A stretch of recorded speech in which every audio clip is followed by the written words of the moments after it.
Vlogs. ఈ ఎపిసోడ్లో మనం డిస్కస్ చేసే టాపిక్ ఏంటంటే how to get a easy ID. ID అంటే ఏంటంటే మనకి ఎక్కడ పోయినా ఒక రికగ్నైజేషన్ ఉండాలి. మనకి మోస్ట్ కామన్గా ఇక్కడ మనకి ఐడి అడిగే ప్లేసెస్ ఏంటంటే any time some traffic cop or police stops you, or షాపింగ్కి వెళ్ళినప్పుడు కూడా మనకి ఇక్కడ లిక్కర్ తీసుకుంటున్నట్టయితే every store, whatever it is, super store or liquor store, wherever it is, or even pub, బార్కి వెళ్ళినా కూడా మనకి ఎక్కడ ఏంటంటే you need to show an ID to show that your 18+. మన అక్కడ ఎంత గడ్డం వచ్చినా తెల్ల గడ్డం వచ్చినా సంబంధం లేదు, ఐడి చూపించాలి అక్కడ మనకి 18+ అన్నట్టుగా. వాళ్ళు కొన్ని స్టోర్స్లోనేమో ఐడిని రికార్డు కూడా చేసుకుంటారు, వాళ్ళు అక్కడ స్కాన్ చేసి. కొన్ని స్టోర్స్ ఏమో జస్ట్ మన డేట్ ఆఫ్ బర్త్ చూసి ఓకే అంటారు. అయితే ఈ ఐడి కోసం ఏంటంటే జనరల్లీ చాలామంది కామన్గా చేసే మిస్టేక్ ఏంటంటే రాగానే మన వాళ్ళు పాస్పోర్ట్ జేబులో పెట్టుకొని తిరుగుతుంటారు. చాలా చాలా డేంజరస్ స్టెప్ అది. ఇక్కడికి వచ్చాక పాస్పోర్ట్ అనేది చాలా చాలా సేఫ్గా ఉంచుకోవాలి.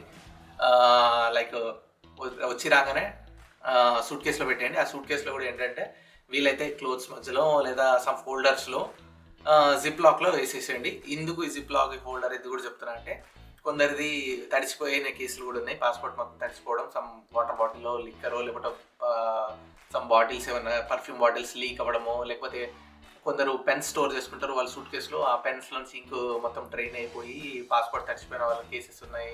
ఇంకొందరేమో పాస్పోర్ట్ కాలిపోయిన కేసులు కూడా ఉన్నాయి కొందరివి. కొందరేమో సూట్ కేసు కొట్టేశారు పాస్పోర్ట్ గయా, ఇలాంటి కేసెస్. నెక్స్ట్ ఇంకోటి ఏంటంటే మోస్ట్ కామన్గా జేబులో పెట్టుకొని దొరుకుతుంటాం కాబట్టి ఆబ్వియస్లీ పాస్పోర్ట్ పోగొట్టుకునే ఛాన్సెస్ చాలా ఎక్కువ. సో కాబట్టి పాస్పోర్ట్ని క్యారీ చేయొద్దు. ఇనిషియల్ డేస్లో మరి ఐడి ఎలా అంటే మనకి డ్రైవింగ్ లైసెన్సే అనుకుంటున్నాను. ఓకే, డ్రైవింగ్ లైసెన్సే కాదు. ఇక్కడ యూఎస్లో ఏంటంటే ఎవ్రీ స్టేట్ కూడా స్టేట్ ఐడి అనేది ఉంటుంది. స్టేట్ ఐడి అనేది ఏంటంటే మనకి ఆ పర్టికులర్లో మనం ఆ స్టేట్ యొక్క రెసిడెంట్ అని ప్రూఫ్ అనమాట. అంతేగాని దానికి అంతకు మించి దానికి ఇంకా ప్రివిలేజెస్ ఎక్కువ ఏం లేదు. But it's still as a recognised ID. So it is no matter మీరు ఎయిర్పోర్ట్స్కి వెళ్ళినా, ఎయిర్పోర్ట్లో కూడా మనం ఇక్కడ డొమెస్టిక్ ట్రావెల్ చేస్తున్నంతసేపు కూడా మీరు పాస్పోర్ట్ చూపించిన అవసరం లేదు. ఎయిర్పోర్ట్స్లో ఎక్కడ కూడా you can simply show them the state ID. Okay, ఈ స్టేట్ ఐడి అనేది ఏంటంటే జస్ట్ మన డేట్ ఆఫ్ బర్త్, మన డేటా, మన అడ్రస్ ఉంటుంది కదా, అడ్రస్ ఇలాంటివి వస్తాయి. అయితే ఇవి ఎలా తెచ్చుకోవడం అంటే మనం ఎక్కడైతే ఉంటున్నామో లైక్ యూనివర్సిటీకి అక్కడికి రాగానే స్టేట్ ఆఫీసెస్ ఉంటాయి మనకి. స్టేట్ ఆఫీసెస్లోకి వెళ్తే మనకి అక్కడ ఇది what is that you need to carry some documents అనమాట. అయితే డాక్యుమెంట్స్ ఏంటంటే అనేది ఎవ్రీ స్టేట్కి కొంచెం మారుతుంటాయి. బట్ కామన్గా మనం గుర్తుపెట్టుకోవాల్సిన డాక్యుమెంట్స్ ఏంటంటే అడ్రస్ ప్రూఫ్ క్యారీ చేయాలి, అట్లీస్ట్ ఒక 2 అడ్రస్ ప్రూఫ్. నెక్స్ట్ వచ్చేసి మనకి I-20 క్యారీ చేయాలి.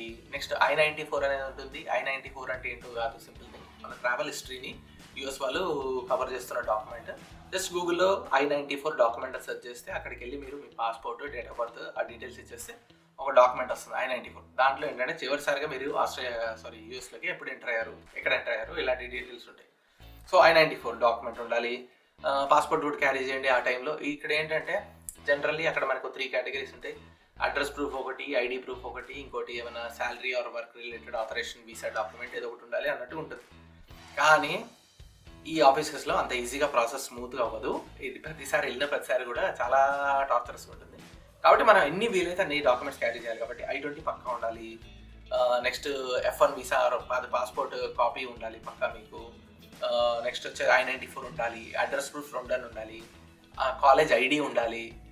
నెక్స్ట్ వీలైతే క్రెడిట్ కార్డ్, డెబిట్ కార్డ్ మీద కూడా మీ నేమ్ ఉండే credit card, debit cards carry చేయండి. సో ఇవన్నీ ఉంటే కనుక అక్కడికి వెళ్ళి మీరు సింపుల్గా I would like to apply for state ID అని చెప్తే చూడడానికి exact similar to driving licence లాగే ఉంటుంది. సో అది కావాలని చెప్పండి. సింపుల్గా అప్పటికప్పుడు మన డేటా వెరిఫై చేసుకొని కొన్నిట్లోనేమో అప్పటికప్పుడు ఇచ్చేస్తారు. మోస్ట్ కామన్గా మిగతా చోట్ల అయితేనేమో మన ఇంటికి డెలివరీ చేస్తారు. వితిన్ 1 to 2 వీక్స్లో వచ్చేస్తుంది ఐడి. సో అది వచ్చాక మాత్రం పాస్పోర్ట్ని లైఫ్లో మళ్ళీ సూట్ కేసు నుంచి బయటికి తీయద్దు. అన్లెస్ సూట్ కేసు నుంచే కాదు, అసలు ముందు ఇంటి నుంచి బయటికి రావద్దు పాస్పోర్ట్ ఎప్పుడు కూడా, అన్లెస్ మీరు ఇంటర్నేషనల్ ట్రావెల్ చేస్తున్నారంటే తప్ప. ఓకే, ఎక్కడ కూడా పాస్పోర్ట్ బయటికి తీసుకెళ్ళకండి. పాస్పోర్ట్ అనేది చాలా చాలా చాలా ఇంపార్టెంట్ డాక్యుమెంట్. మీరు పాస్పోర్ట్ పోతే మనకి ఇక్కడ ఇండియన్ కాన్సులేట్కి వెళ్ళి you can apply the passport again. But visa అనేది మళ్ళీ స్టాంపింగ్ తెచ్చుకోవాలంటే ఇదంతా ఇంపాసిబుల్ కాదు, బట్ పాసిబుల్. కానీ చాలా తలనొప్పి ఉన్న ప్రాసెస్. పోలీస్ కంప్లైంట్ చేయాలి, ఇవన్నీ చాలా ఉంటాయి. డాక్యుమెంట్స్ గ్యాదర్ చేయాలి, ఎక్కడ పోయిందో ఇవన్నీ కాంప్లికేట్ చేసుకుంటున్నారు మీ సిచ్యువేషన్ని.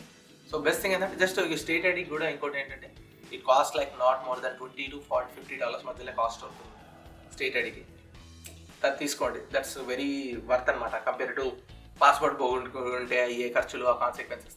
చాలా కేసెస్ చూశాను ఇక్కడ నేను లిటరలీ F1 గ్రూప్స్, ఫేస్బుక్ గ్రూప్స్లో చాలా మందికి ఇది కామన్గా జరిగిన మిస్టేక్. ముఖ్యంగా ఫ్రెష్ వచ్చిన కొత్తలోనే చేస్తారు ఈ మిస్టేక్. ఎప్పుడు లైక్ 1 ఇయర్ తర్వాత 2 ఇయర్స్ తర్వాత కాదు, వచ్చిన కొత్తలోనే వితిన్ 3 monthsలో చేస్తారు ఈ మిస్టేక్ ఇలాంటివి. ఇంకోటి ఏంటంటే మనం షేర్డ్ అకామిడేషన్స్లలో ఉంటున్నాం కాబట్టి పాస్పోర్ట్ అనేది కూడా మన టేబుల్ మీద అక్కడెక్కడ పెడితే కూడా వాంటెడ్లీ కాకపోయినా బై మిస్టేక్ అదర్ పీపుల్ వాళ్ళు అన్నం తింటున్నో లేకపోతే సంథింగ్ ఏదో దాన్ని పాస్పోర్ట్ డ్యామేజ్ అయ్యే ఛాన్సెస్ కూడా ఉంటాయి. లేదా మనం బ్యాగ్లో క్యారీ చేస్తున్నప్పుడు కూడా కొంత ఇక్కడ కాఫీ అవన్నీ క్యారీ చేస్తుంటాయి కదా, టంబ్లర్స్, ఫ్లాస్క్, దాంట్లో కాఫీ వచ్చి పడిపోయిన కేసులు ఉన్నాయి. రకరకాల కేసెస్, రకరకాల విధంగా ఎన్ని విధాలుగా పాస్పోర్ట్ డిస్ట్రా అవ్వాలో అన్ని విధాలుగా మన వాళ్ళు ఎగ్జాంపుల్ సెట్ చేశారు ఇక్కడ. సో కాబట్టి పాస్పోర్ట్ అవాయిడ్ చేయండి, స్టేట్ ఐడి తెచ్చుకోండి. స్టేట్ ఐడితో అయితే అడ్రస్ ప్రూఫ్స్ అన్నా కదా, స్టేట్ ఐడికి అడ్రస్ ప్రూఫ్స్ ఎలా ప్రొవైడ్ చేయాలి అంటే మీరు ఏ అకామిడేషన్లో అయితే ఉంటున్నారో మీరు వెంటనే చేయాల్సిన పని ఏంటంటే యూఎస్కి రాగానే ఫస్ట్ చేయాల్సిన చాలా ఇంపార్టెంట్ పని ఏంటంటే బ్యాంక్ అకౌంట్ తీసుకోవాలి. బ్యాంక్ అకౌంట్ అంటే చెక్కింగ్ అకౌంట్ అంటారు. చెక్కింగ్ అకౌంట్ తీసుకోండి. చెక్కింగ్ అకౌంట్ అంటే ఇండియాలో శాలరీ అకౌంట్ ఎలానో ఇక్కడ చెక్కింగ్ అకౌంట్ అంటారు దాన్ని. చెక్కింగ్ అకౌంట్ తీసుకోండి. చెక్కింగ్ అకౌంట్లో వచ్చేసి ఏంటంటే ఫస్ట్ మనకి ఇంటికి దగ్గరలో ఎవరో ఒక రెఫరెన్స్ ఇవ్వడం వల్ల లేకపోతే కాలేజ్ హెల్ప్ వల్ల ఎట్లా అట్లా బ్యాంక్ అకౌంట్ ఓపెన్ చేయడం పెద్ద ప్రాబ్లం కాదు, ఈజీగా అయిపోతుంది. ఇప్పుడు ఆ బ్యాంక్ అకౌంట్లో మనకి 1 month కాగానే మనకి స్టేట్మెంట్ వస్తుంది, అడ్రస్. బ్యాంక్ స్టేట్మెంటే ఇక్కడ మీ అడ్రస్ ప్రూఫ్ అనమాట. వీలైతే మీరు లీజ్ అగ్రిమెంట్ కనుక సైన్ చేసినట్టయితే ఒక అపార్ట్మెంట్లో కనుక ఎక్కడ వెంటనే రాగానే లీజ్ అగ్రిమెంట్ ఆల్రెడీ ఉన్న వాళ్ళు ఎవరైనా ఉంటే కూడా అపార్ట్మెంట్లో మీరు కూడా ఆ లీజ్లో జాయిన్ అవ్వచ్చు అడిషనల్ మెంబర్గా. అడిషనల్ మెంబర్గా జాయిన్ అవ్వగానే కూడా మీరు ఆ లీజ్ డాక్యుమెంట్ ఉంది అది కూడా considered to be as a address proof. So lease document, next వచ్చేసి ఏంటి మనకి బ్యాంక్ స్టేట్మెంట్, ఈ 2 అడ్రస్ ప్రూఫ్స్ ఉంటాయి. మీరు ఇంకా ఉంటున్న కొద్దీ మీరు you can do some other address proofs like ఏంటంటే ఇంటర్నెట్ బిల్ ఉంటుంది కదా, అది కూడా అడ్రస్ ప్రూఫ్గా తీసుకోవచ్చు. లేదా పవర్ బిల్ ఉంటుంది, పవర్ బిల్ కూడా ఒకరి పేరు మీద తీసుకోవచ్చు. అపార్ట్మెంట్లో 4 ఉన్నామంటే ఒకరు ఇంటర్నెట్ బిల్ తీసుకోండి, ఒకరు పవర్ బిల్ తీసుకోండి, ఇలా అందరి పేరు మీద అడ్రస్ ప్రూఫ్స్ ఉంటాయి. సో బ్యాంక్ అకౌంట్స్, చెక్కింగ్ అకౌంటే కాదు, నెక్స్ట్ వీలైతే వెంటనే క్రెడిట్ కార్డ్ అకౌంట్ ఓపెన్ చేయండి. క్రెడిట్ కార్డులో మోస్ట్ కామన్గా మన ఇండియన్స్ ప్రిఫర్ చేసే ఫస్ట్ క్రెడిట్ కార్డ్ అకౌంట్ వచ్చేసి డిస్కవర్ క్రెడిట్ కార్డ్ ఉంటుంది. ఆ డిస్కవర్ క్రెడిట్ కార్డ్ ఓపెన్ చేసుకోండి. అది అయితే ఏంటంటే మనకి స్టూడెంట్స్కి ఈజీగా క్రెడిట్ కార్డ్ అప్రూవ్ అవుతుంది, లిమిట్ కూడా మంచిగా ఇస్తారు. లైక్ 12% జీరో APR ఉంటుంది. అదంతా తర్వాత మాట్లాడదాం ఆ బెనిఫిట్స్ ఏంటి అనేవి కూడా. But discover credit card open చేసుకోండి. లేదంటే మీ ఫ్రెండ్స్ ఎవరైనా రెఫరెన్స్ ఇస్తా అంటే ఆల్రెడీ ఇక్కడ చూసుకున్న వాళ్ళు రెఫరెన్స్ ఇస్తా అంటే కూడా వేరే కార్డ్స్ ఓపెన్ చేసుకోండి. బట్ డిస్కవర్ మాత్రం చాలా బాగుంటుంది ఇనీషియల్ అంటే స్టూడెంట్స్కి స్టార్టింగ్గా. సో క్రెడిట్ కార్డ్ తీసుకున్నా కూడా అది కూడా అడ్రస్ ప్రూఫ్గా మనకు వస్తుంది. ఓకే, సో మీరు స్టేట్ ఆఫీస్కి వెళ్ళినప్పుడు సింపుల్గా మీరు debit card, credit card, address proofs, I-20, I-94, passport, student ID card ఇవన్నీ క్యారీ చేస్తే కనుక మీకు స్టేట్ ఐడి ఇన్స్టెంట్గా లేదా 1 weekలో ఇచ్చేస్తారు కదా, ఇంకా అంతే. అది మీకు ఇంకొక ప్లస్ థింగ్ ఏంటంటే స్టేట్ ఐడి తోటి మీరు ఇప్పుడు ఒక స్టేట్లో డ్రైవింగ్ లైసెన్స్ తీసుకుంటే ఇంకో స్టేట్కి వెళ్ళి మీరు డ్రైవింగ్ లైసెన్స్ ట్రాన్స్ఫర్ చేస్తున్నప్పుడు కొన్ని స్టేట్స్ అంటే పాత డ్రైవింగ్ లైసెన్స్ని వాళ్ళు తీసేసుకుంటారు. ఓకే, బట్ ఇక్కడ స్టేట్ ఐడీస్ని అలా తీసుకోరు కాబట్టి మీకు అదొక రిమెంబరింగ్, ఒక మెమరీ లాగా కూడా ఉంటుంది ఐడి అనే తర్వాత కూడా. దాంట్లో మోస్ట్ ఆఫన్ వచ్చేసి మనకి వ్యాలిడిటీ అనేది స్టేట్ ఐడీది కూడా మీ I-20లో ఎంత వ్యాలిడిటీ ఉందో అంత వ్యాలిడిటీ ఇస్తారు. So that's it friends, catch you later on, take care, bye bye, don't forget to subscribe and share.